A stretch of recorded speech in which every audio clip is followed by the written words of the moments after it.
Hi everyone, welcome back to the Evermore YouTube channel. It's Chris back, not with the live show that we do Monday night. No, this is What's Going On Now. This is a small miniature show that we normally do on the Monday night because Mark and I are occupado this evening, and that is why you're having a smaller, bite-sized chunk of all things Newcastle United. But we've got a few things to throw into the melting pot here. We're going to talk about the West Ham game. We're going to talk about some of the transfer tales. We're going to talk about Kieran Trippier, a few other things, and have a little bit of a sprinkle of Out of Toon for you as well. So that's the kind of thing you guys like. Smash subscribe below, help get us to the next milestone, which will be 14,000. So the season's drawn to a close. We've had a great season in terms of people clicking that button. We really appreciate it. It's all straight shooting from the hip on the Evermore YouTube channel. Very authentic. We don't just go with the trends. I talk how I feel.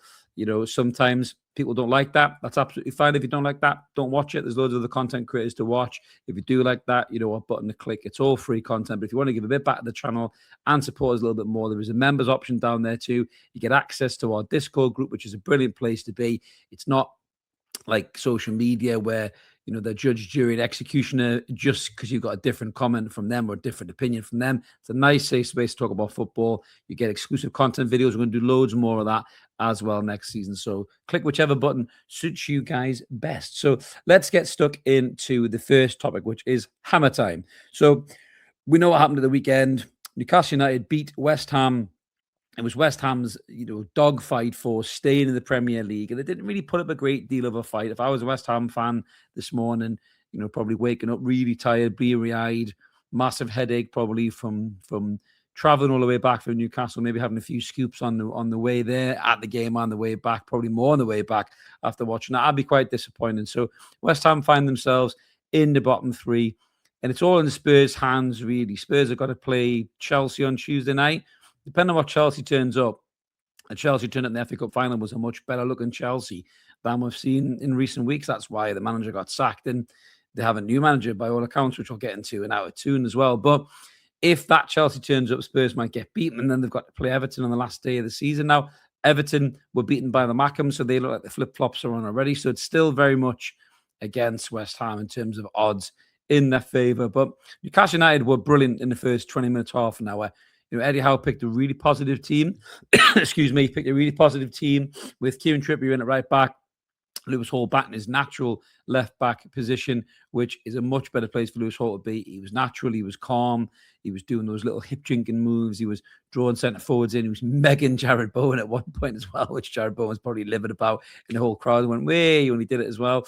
But that was good. Obviously, the midfield was strong. Jacob Ramsey coming in was absolutely brilliant. He had an energy, quality, good on the ball, you know, aggressive as well, closing people down, tackling people. I thought Jacob Ramsey was magnificent. And for me, if that's Jacob Ramsey we're going to get next season, he's starting most weeks for me. And then it was great to see Nick Voltemada continuing in that role, that number 10 role. You know, big shout out to Chippers in our comments post-match. He called it a Bergkamp-esque performance, and it looked like that as well. He was calm on the ball. He had time. He looked confident. He took his goal really well as well. And Asula continuing that great form that he's in as well. So all positive all around, really, in the first 20 minutes. Everything we tried, you know, went off, the flicks, the tricks, the passing, you know, the goals themselves, you know, two decent goals. Poor from West Ham's perspective, but great from Newcastle United's perspective as well. Harvey Barnes looking alive, pouncing on a mistake. He then tucks it back inside for Nick Voltemada to finish with a plum. And it was a great finish by Nick Voltemada. It really was. It was a brilliant finish. And you know, the crowd went nuts for Nick, and it was great for Nick to get that adulation as well. And Eddie Howe keeps talking about the future. He's playing players for the future. That's why Anthony Gordon's not getting a game. He's playing players for the future. And Nick Voltemada is getting that game in terms of the future, which is absolutely brilliant. So, yeah, if Nick Voltemada is going to play in that withdrawn striker role behind Will Asula, then that's going to be absolutely brilliant. But I think Will Asula, as good a form as he's been in, will probably be upgraded upon in terms of another centre forward, someone who's a bit more clinical, someone who can finish more chances than Will Asula finishes. But I do think Will Asula should be kept on next season in terms of a backup centre forward, because I think he's a really, really good player. So yeah, I think Will Asula will probably be upgraded upon with a better centre forward. But the game itself, I thought they played really well, the lads, in the first 20 minutes, half an hour. They did kind of step off a little bit, typical Newcastle this season, allowed West Ham back into the game, but West Ham was so devoid of quality.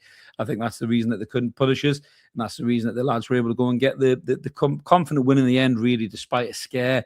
A bit more of the good and the bad from Nick Pope, good shot stopping, but really poor in terms of some of the handling of the ball. His kicking wasn't too bad, to be fair, by Nick Pope standards, but still a goalkeeper is a much needed upgrade in the summer. That's a non-negotiable for me. That's going to be the first transfer that Newcastle United pull off in the summer, is a new goalkeeper. But a convincing win at 3-1. The good form continues. We've got Fulham for the last game of the season. If Newcastle can finish strong and may even sneak into the top half of the table, don't deserve European football. If these performances had come 2, 3, 4 weeks before, maybe would have been in the European conversations, but we're not, and we don't deserve to be. So next season for Newcastle, they've got to concentrate on one game a week with this manager who can only seemingly manage one game a week. So maybe we'll have a better season next season. But that was my thought on the game. I was quite impressed with the players that I saw. Again, Johan Wisser comes and offers nothing. Anthony Langer comes on, very poor. But no one's going to buy him. No one's going to buy Anthony Langer. So we might as well just accept the fact that we're going to have to deal with him next season, and that's what we're stuck with, unfortunately. But we'll wait and see who we're signing this summer. Loads of players linked, which I'll get into in the transfer talk as well. Players linked to leave as well. No Anthony Gordon again today. Definitely leaving the football club. He was there for Kieran Trippier's little swan song, which I'll come on to in a second, smiling and everything else as well. So he's obviously not being a worky ticket around the squad, but he's clearly never going to play for us again. So I didn't see the point in including him in the squad. But it is what it is. Maybe it's just for an optics type of thing, potentially. I don't know, or a contract fulfillment. But Anthony Gordon is definitely leaving this football club in the summer, in my opinion. More on that in the transfer talk in a second. But the big story of the day was obviously Kieran Trippier, the final trip. So Kieran Trippier was playing his last game for Newcastle United. All in all, this lad has been here for 4 years. We signed him for 12 million quid from Atletico Madrid. He's played 160 times with 4 goals and 29 assists for Newcastle. And he's been absolutely magnificent for Newcastle. When he came in, he raised the standards of that squad exponentially. He was a proper player who's in England and actually just won a league in La Liga, playing for one of the best managers in world football. When he came in, he improved everything. But not only was he a good player, he could deliver a good cross, take a good free kick. He was a proper winner, a proper professional, proper leader who set the standards. A great captain when he got the captain's armband off Jamal Lascelles. He was absolutely brilliant. We saw him when we were signing new players. He was there meeting them and talking to them and everything else as well. And he was actually one of those players that, because he built up a reputation for himself in Atletico Madrid, in Champions League, and then with England as well, a lot of players like Bruno and Botman looked at him coming to Newcastle and thought, what, if he's gone, maybe it's worth us going, because, there could be something exciting happening there. So I think the club owes Kieran Trippier a lot in the small time that he's been here, in the 4 years that he's been here. I think in terms of most people's Newcastle all-time 11s, Kieran Trippier probably sails in at right back. Sorry, Warren Barton. We've met Warren Barton before the channel. He's an absolute legend, by the way, and Steve Watson as well. But I think Trippier's just nicked the head of his in terms of that right back spot, even though he's only been here for 4 years. But it was lovely to see the send-off from War Flags. Absolutely magnificent again in terms of their standards and their displays. And, the player deserves it. He absolutely deserves it, because he's just a class act all around, really. It was lovely to see him leading the team out. I thought he could have the captain's armband. I thought it was a bit weird Bruno didn't give him the captain's armband, but Bruno was in a bit of a fettle, I think, yesterday, fighting with his own teammates towards the end of the game, which was a little bit weird. I think Willock's definitely gone in the summer. I think that's a little bit of a training ground spat between them to maybe just fell over into the game as well. But yeah, it was great to see Trippier lead the team out. I thought he did all right as well in the game. He wasn't really stretched, wasn't really tested a great deal by Somerville. I thought he had good defensive cover from his midfield in that regard. But you could see as much as, it was a lovely day for him, and he got the Guard of Honor beforehand. I think the director of football, Wilson, gave him, a special kind of commemorative thing in a box. I don't know what it was. I didn't see it. The thing in a box. I imagine it was some kind of lovely thing. But you could see some of the parts of the game where there was a couple of crossfield passes hit to him. And they weren't massively out of his reach, but the legs just aren't there to catch anymore. And he was even kind of going like that, as if, thanks, lads, but I just can't get that anymore. So, and you can see even a year ago, Kieran Trippier would have been able to catch a lot of them crosses, field passes, and everything else. Well, we just can't do it anymore. And I think that's the reason why he's moving on. But it's all been done very well. It's all been done in a classy way, where he's got the love. He's very emotional when he come off as well. The stadium erupted into chants for him, Kieran Trippier over the wall and everything else as well. And and that's lovely to see, because we have had a rubbish season. A lot of those fans, by rights, probably feel let down by a lot of these players. But it was great to see the emotion there, towards Kieran Trippier.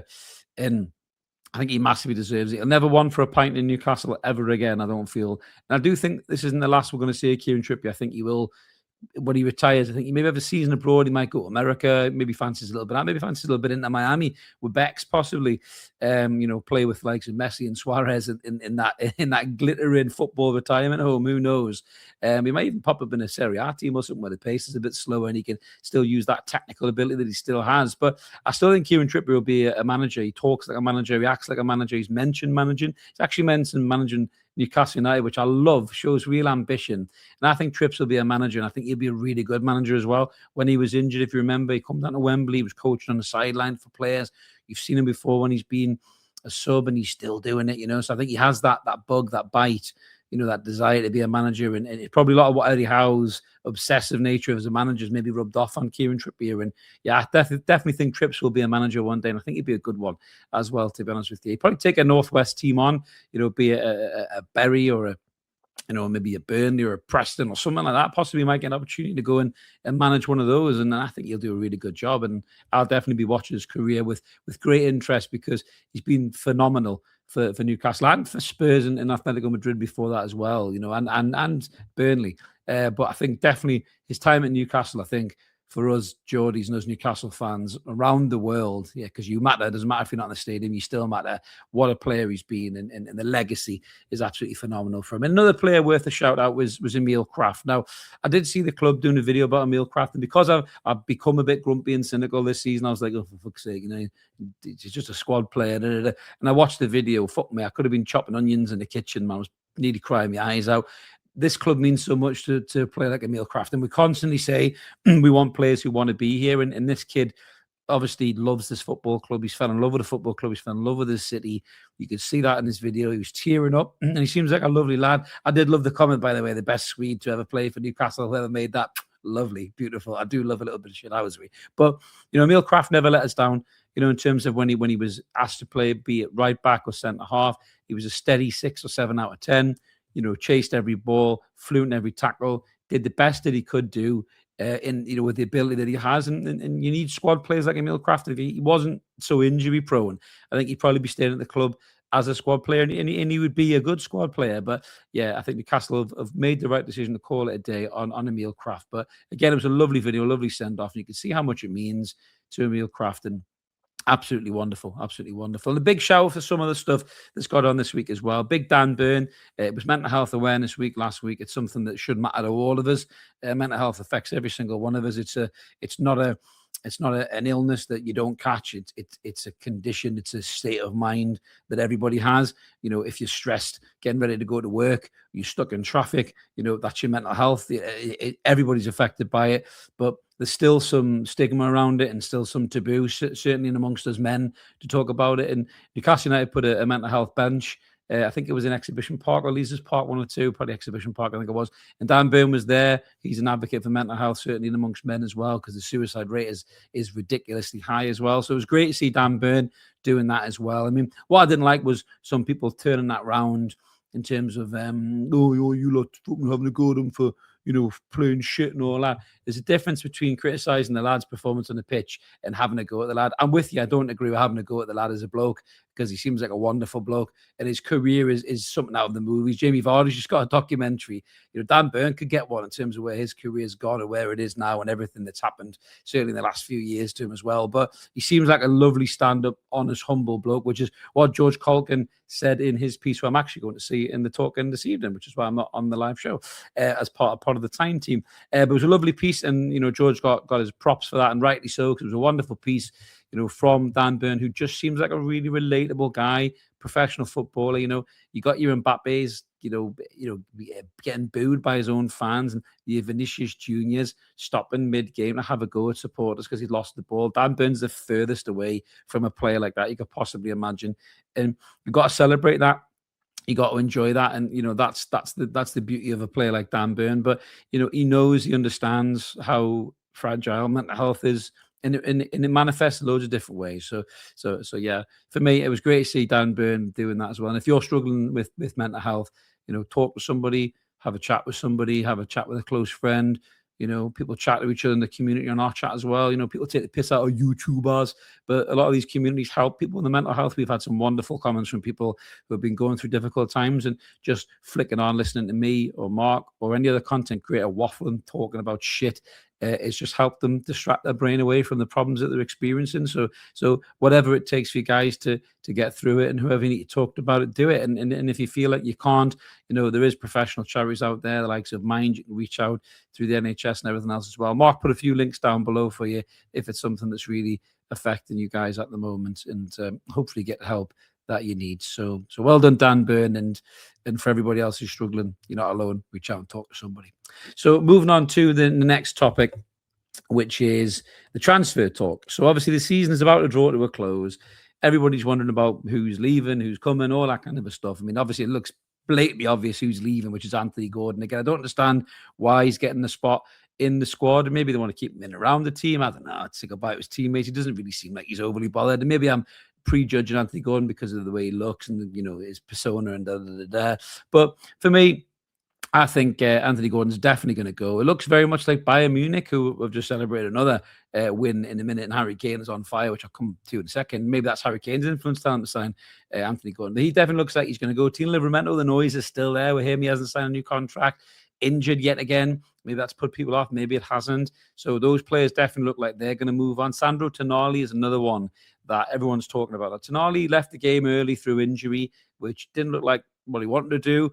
He never looks happy, Sandro Reed, anyway, does he? So it's quite hard to read whether he's upset or not, which is quite a good thing from Sandro Tonali, really, because he got that face. No one can tell if he pissed off or not. So there you go. But he left the pitch just before the hour mark for Joe Willock, who then had a big spat with Bruno Labbrante, who's probably leaving as well in terms of Joe Willock. I think Bruno won't leave. Bruno will be here. He'll be part of the fulcrum of this team leading into the next generation or the next era, whatever that looks like, and whoever's involved with it.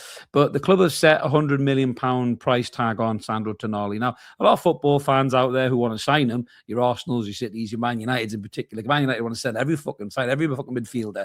You know, I'm constantly seeing things on social media with Elliot Anderson, Sandro Tonali, and you know, Salib, not Salib, what was he called again? The kid at Brighton. My man's gone completely jelly today. Belieber, that's it. It sounded like Saliba, and I was close. Or whoever it may be, whoever else it may be, you know, in that midfield three, Adam Wharton or whoever else. Man United fans think they'll sign everybody because they're back in the Champions League, you know, and Man United can just sign anybody they want to sign. And sadly, in the summer, you know, like Cunha and Mbeumo showed that they could do that. But listen, Cunha and Mbeumo, although they were great in the Premier League, you know, Chelsea, Arsenal, City weren't fighting over each other to sign these players. Neither were Liverpool. So, you know, get yourself right there, Man United. You took the players that Newcastle wanted to sign, you know, that maybe Spurs wanted to sign, you know, and those kind of teams. So, you know, just pump the brakes a little bit about signing all the players that all the other teams are after. But 100 million quid for Sandro Tonali, I don't think it's unreasonable. You know, you look, Declan Rice went for 100 million a few seasons ago. Caicedo, the same from Brighton. Sandro Tonali, a couple of years on with football inflation, the way things are going in terms of cost, you know, 25-year-old international, whatever he is, Italian international, you know, good player, sought after by most of Europe. I think 100 million quid's a fair fee, to be honest with you. Will someone be able to afford to pay him? I don't know. And if they can't, I think Sandro will come back next season and he'll put the work in and he'll play the best that he can. I thought he was covering a lot of ground yesterday. Him and Bruno look good. I'm still of a mindset that he's probably going to leave. I think one of the Italian teams will come up with a scratch to get the deal done. Now, whether it's cash plus a player, could be something, you know, maybe imagine you went into Milan, that would cause the old AC Milan fans to lose their marbles, wouldn't it? But, you know, someone like a Juventus or something like that potentially could be cash plus a player or two or something like that. You know, who knows? But, you know, I don't know if Madrid will sign him. You know, if Jose Mourinho ends up there, maybe. We'll talk about that in a minute, Out of Toon. But, you know, if somebody like a Madrid signs him, maybe they'll look to do a player exchange in return or something like that as well. But I do think Sandro potentially will be away from the football club next season, you know, and he's played well for us when he's been here. You know, he had that big ban. I think he's more than repaid, you know, the faith that we put in him as a player. He's probably one of them players who's never going to be here for longer than 2 seasons, you know, because of the nature of the signing. We're all shocked to sign him in the first place. You know, I always felt a return home was probably in the cards. I did hear things. You know, I don't normally talk about things that I hear because I don't I don't want to be one of those ITK channels, and I don't want to get anybody in trouble who's told me potentially, but I did hear some murmurings that Sandro was maybe looking to go before the little one was born. Maybe it was the wife, maybe it was a bit of homesickness, and you can understand that. Listen, he's away from home. Same with Nick Faltamore. If Nick Faltamore wants to go back to Germany, you kind of understand that as well. Maybe he's a bit homesick. He's not happy with the way he's been used this season. Hopefully the last couple of games has shown that there's a future here for Nick Faltamore. Didn't look happy when he come off, by the way, with Jason Tyndall, but I think Jason Tyndall could start a fight in the phone box. Oi, oi, that's what he's like. So maybe he's to wind his fucking neck in next season if he's going to stay at the football club as well. But yeah, I think potentially Sandro could be going. Willock definitely, I think, will go. I don't think Jacob Ramsey will go anywhere. I think noise about that's bullshit. I think 40 million quid outlay on him this season starting to come good. I don't think he'll be going anywhere, in my opinion. But Tino Livramento definitely could.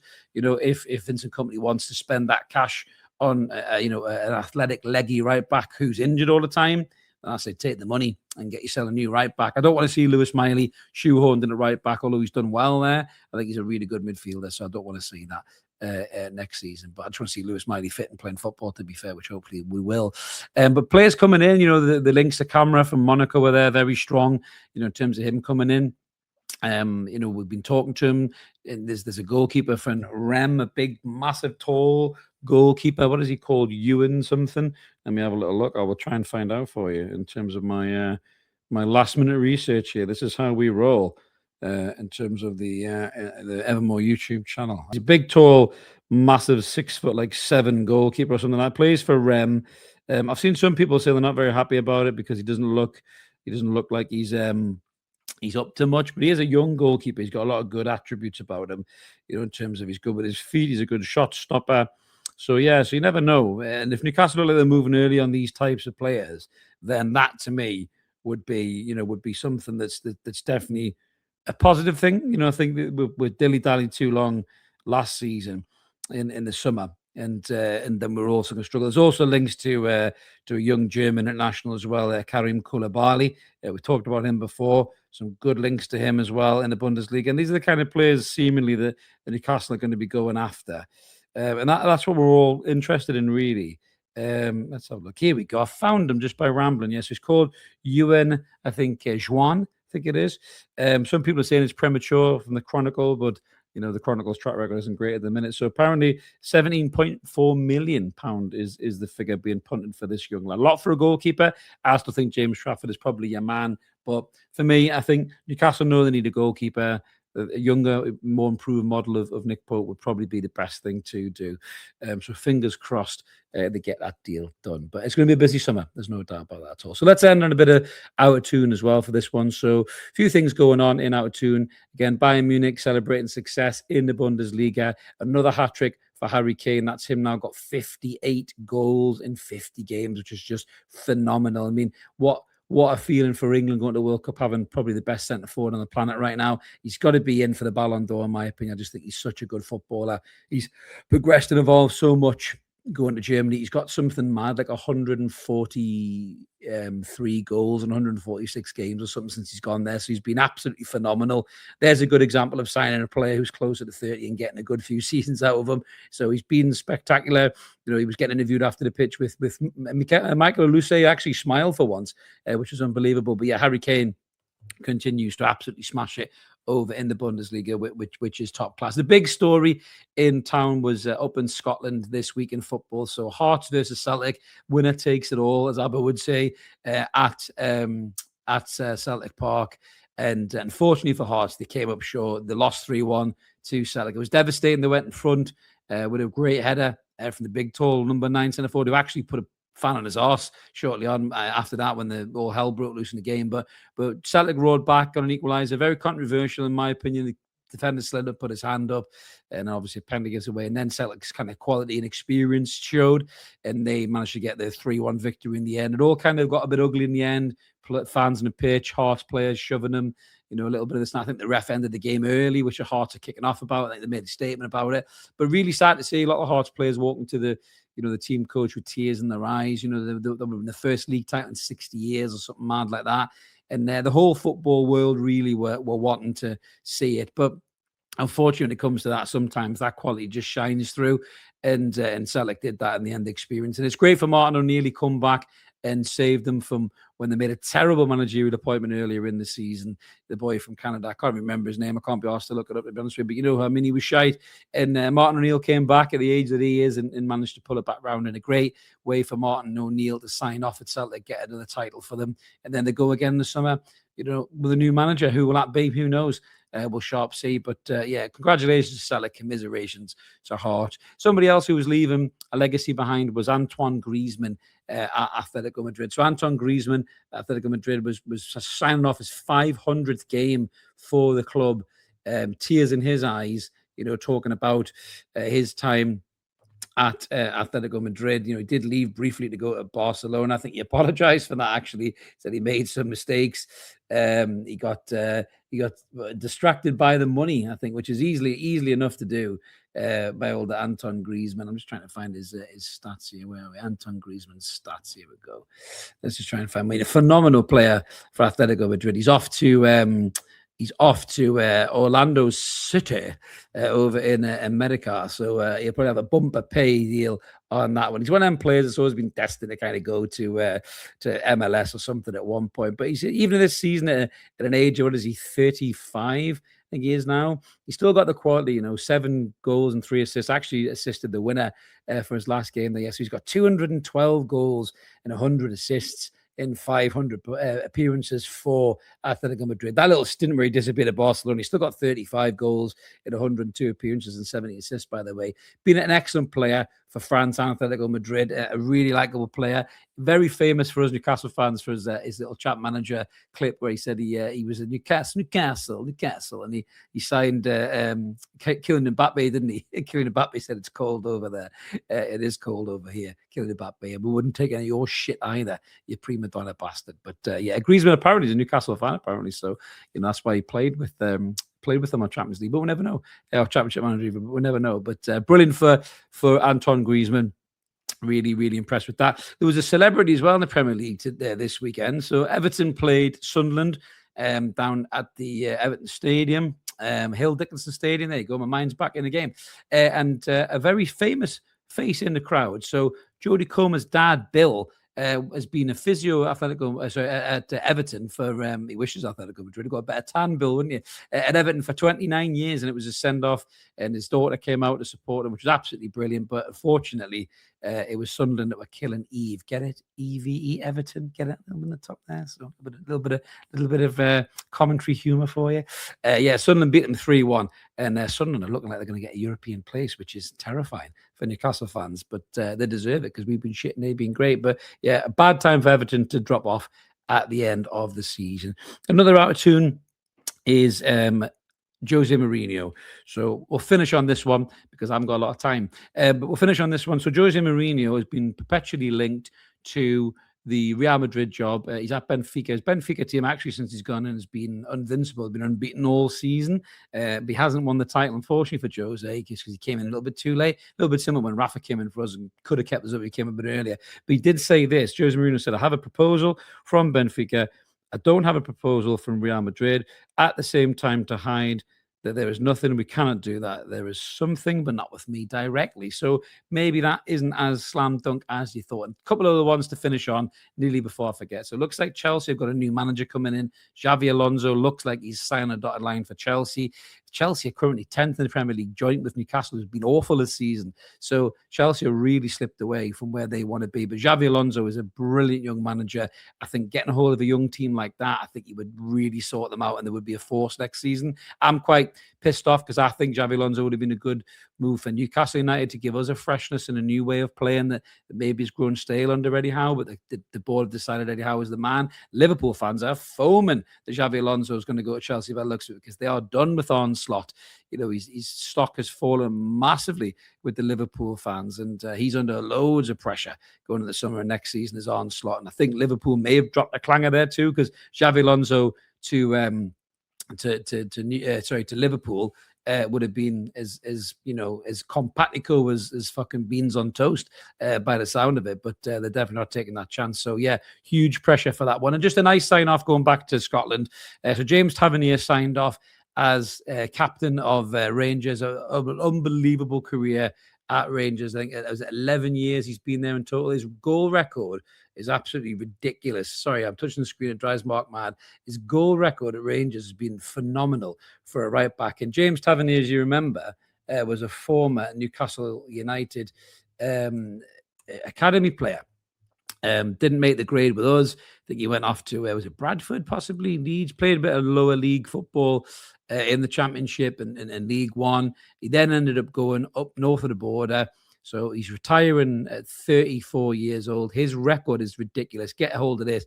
565 appearances for Rangers, 144 goals. That's right, from right back. Loads of pens, by the way, but still at 148 assists. So he came out on the pitch, had a real emotional send-off, teary-eyed and everything else as well. And it's lovely to see that side of the game. Players who have stayed with clubs for as long as I have, and through all the shit that Rangers have gone through over the last few years, I think James Tavernier will be forever a legend at Ibrox. There is no doubt about that at all. I don't know whether he was retiring or he's playing on 34. He might have a season over in Saudi or MLS or something like that. Or maybe he's just retiring altogether. But unbelievable servant to Rangers and to the game as well. And I'm glad that he had such a great career, but it didn't work out for him at Newcastle. So we've been ruining youth academy players for years.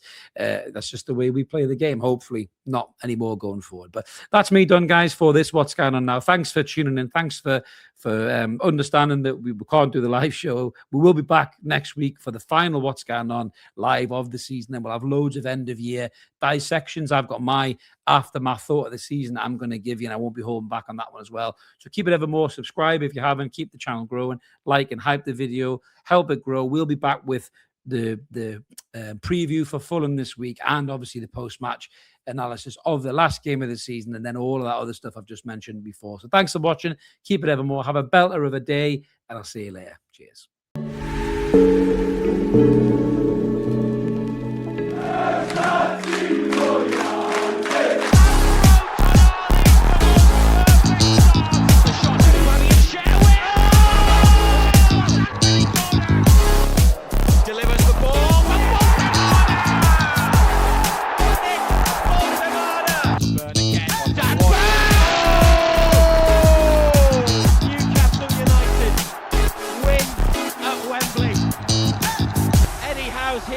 Celebrate.